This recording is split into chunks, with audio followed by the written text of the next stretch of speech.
Julkaisin joitain päiviä sitten klipin vanhasta Leveliin jaksosta, jossa puhutaan sangen kammottavista asioista.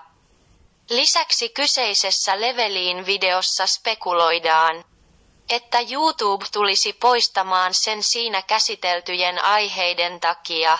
Olin itsekin hiukan yllättynyt, että fasistisesti ylivirittynyt algoritmi ei käynyt edes tuon poimimani klipin kimppuun, vaan sen sijaan sillä on tällä hetkellä jo tuhansia katselukertoja.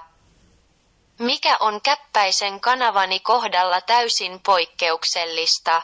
En tietenkään tiedä kaikkia osatekijöitä, jotka tähän johtivat, mutta merkittävin aspekti on tietysti YouTuben oma tuomiopäivän algoritmi, joka syystä tai toisesta ryhtyi tarjoilemaan klippiä paljon tehokkaammin kuin muita kanavaltani löytyvistä sadoista yhtä huonoista videoista.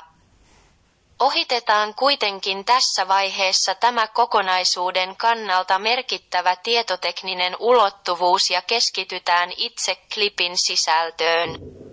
Siinä Jaska Love siis kertoo kammottavista asioista, joista hän on kuullut entiteetiltä nimeltä Q, kyseiseen entiteettiin kytkeytyviltä somevaikuttajilta, kansalaisjournalisteilta ja myös suomalaisilta seuraajiltaan.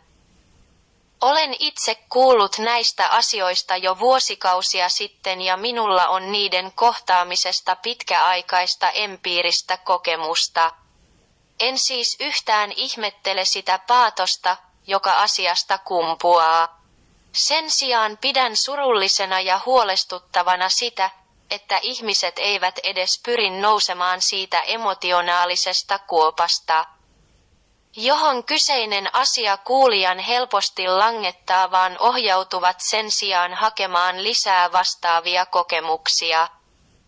Tietyt asiat aiheuttavat muun muassa hormoneissamme ja välittäjäaineissamme poikkeuksellista vipinää ja tästä voi tulla ihan riippuvaiseksi.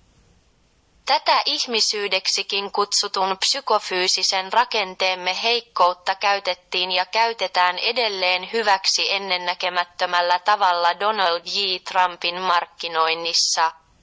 Tämä ei toki ole ainoa asia, jolla Trumpin kampanjakoneisto aivan tietoisesti pyrkii nostattamaan seuraajiensa adrenaliinitasoja ja käyttämään siitä seuraavaa kehollista ja mielellistä vastetta hyväkseen. Kyseinen narratiivi on kuitenkin kampanjan tärkeimpiä elementtejä, koska sillä saavutetaan voimakas ehdollistuminen. Lisäksi asiaan kytkeytyy valitettavan tehokas vahvistusharha. On outoa, että niin monet suomalaisetkin haluavat olla tämän kaosmaagisen rituaalin välineitä sen sijaan, että pyrkisivät nousemaan omaan voimaansa ja manifestoimaan aidosti parempaa elämää niin itselleen kuin läheisilleenkin. Tämän videon tarkoitus ei ole esittää, että maailmassa ei ole pahuutta.